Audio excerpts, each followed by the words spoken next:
Hello, my turkeys and turkettes, and welcome to another 10-minute movie review. Rant, even. This is my, I like to call it a Gas Master Sub-Zero type mask. Probably should have went with the skeleton one, but screw it.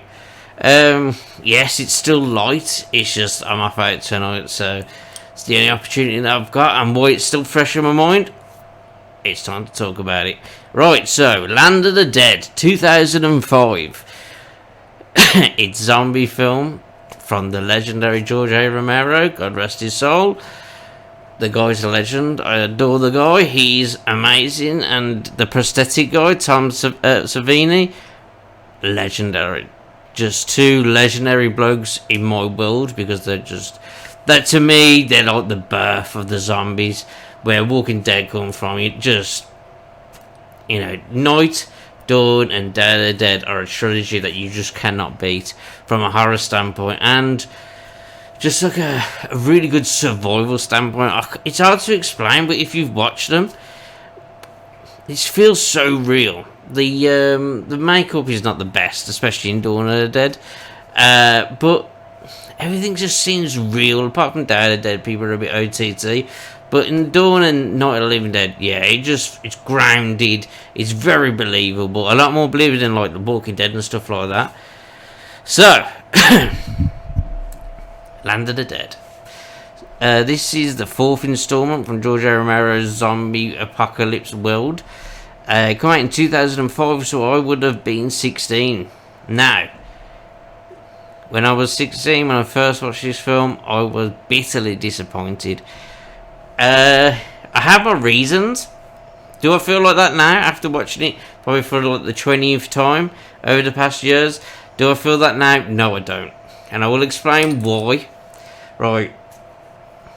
Growing up, like I said, the trilogy Night, Dawn, Day, I used to watch them religiously every month. I love them films. I absolutely, like Dawn of the Dead, the second one, is in my top 10 films of all time, hands down. It's really up there. It's been influential in my life. It's probably one of the reasons why I like survival horror games. It's probably the reason why I like survival horror films.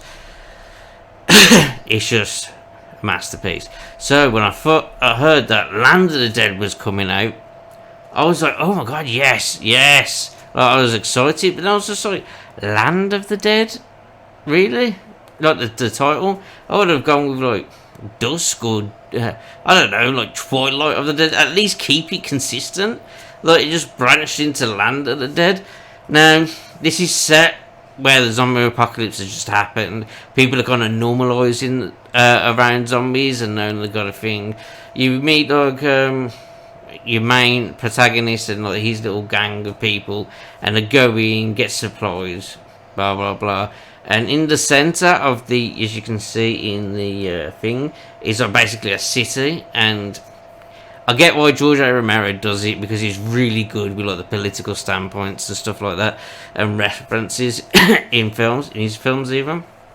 So yeah, this city, the rich stay rich, the poor stay poor. It's very like that.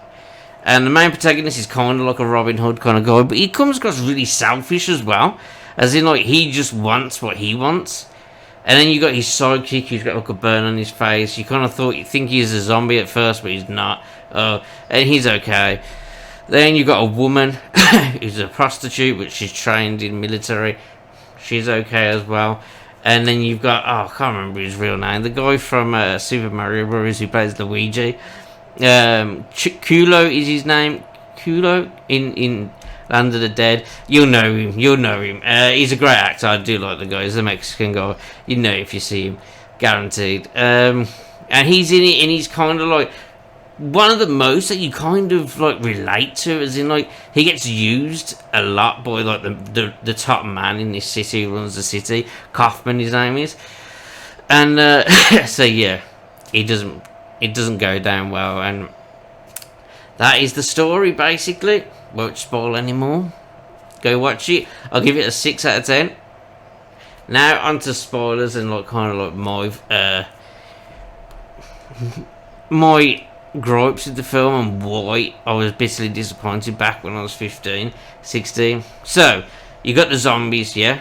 You got Big Daddy, who I love by the way. Big Daddy as the zombie is amazing. I love it, and I love it. Wasn't the fact that I'm like, oh, I'm totally against like the zombies reframing, getting some intelligence back, because that's what happens in this one. Like the zombies start with like, oh, like tools, and like they know what they want. For some reason, Big Daddy has a grudge against the tower. It's never explained. You assume, because basically what happens is like these guys who work from the tower, they come in, they kill all the zombies, take the stuff and go back, and Big Daddy's just like really hurt. You can kind of the actor like properly good. Like he doesn't speak, he just groans, but it's just like you feel the pain that he's going through, that like you're killing his people. Very believable, and I really like it. I do not have a problem with the zombies having intelligence. My main problem is, and you know me, I hate coincidences in movies. So you're telling me, right, just when Big Daddy gets his intelligence back, every other zombie does as well? It doesn't even make sense, because some of the like zombies, like skeletons, like nearly enough deprived and, you know, decomposed, and then like you've got like fresh zombies. It doesn't explain. Look, the only thing that I would have said, say if I was George A. Romero, I would have said, yeah, the virus mutated, making them intelligent as it's gone on, or something like that, because it's like, okay, so Big Daddy's smart, and then all the others are like, oh, I've got a machete, oh, I've got a shovel, oh, I can do this. It didn't fly with me, that part. So, my gripes, and boy, I was bitterly disappointed. I'm not disappointed now, because I find it a fun film. It's 15 years old now. I find it a fun film. Gore, Tom Savini at his best with the gore. He's even in it as a machete wielding one for like 5 seconds. Yeah, it's a good film. A 6 out of 10, a solid 6 out of 10. I'd say if you like your zombie films and stuff like that, you're not going to be you're disappointed. You'll enjoy it. It's a lot better than the majority of the stuff out there now. Right, the gripes.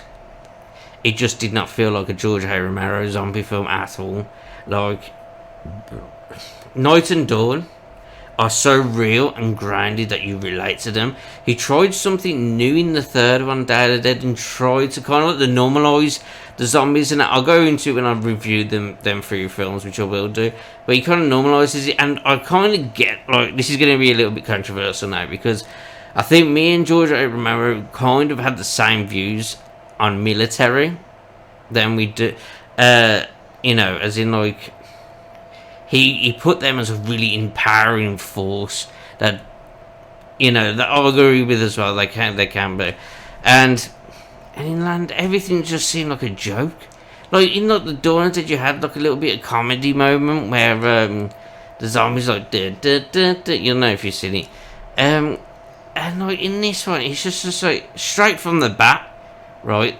The design of the zombies, like the deprived ones, was cheesy, and like, and then you got like the band troops, they're just zombies and they're just playing their trumpets and that. It straight away it sets you up with the mood of, oh, this is going to be a joke kind of thing. And unfortunately that's how it is. It's still, if you know what, best thing to do, right? If you stripped the title, strip the director's name, and you told me that this is a Return of the Living Dead Part 5 or Part 6, because Return of the Living Dead are known, the first two are known for the comedy elements, and I idolise Return of the Living Dead 1. That's also in my top 10. But yeah, they have the comedy elements, and like, so does this. So like, if you'd have told me that, yeah, I'd have been like, boom, love it. You still get the 6 out of 10 because there is just sort of, but love it. But now you're telling me that like it's a George A. Romero movie. It's carrying on kind of from Day of the Dead. It's the 4th installment in his universe. It just did not fly with me too well. But like I said, it's a good story. Go watch it if you like your zombie flicks. Maybe you've not heard of this one before. Go watch all the George A. Romero films. You'll really like them. Anyway, guys. So that is a little bit of the lowdown. 6 out of 10. Let me quickly point out as well, the gore in this film is top notch. Tom Savini knocked it out of the park again. So, you know, it has its ups and it has its downs. I'd like to hear your own opinion down in the comments below. So, Turmeister, signing off.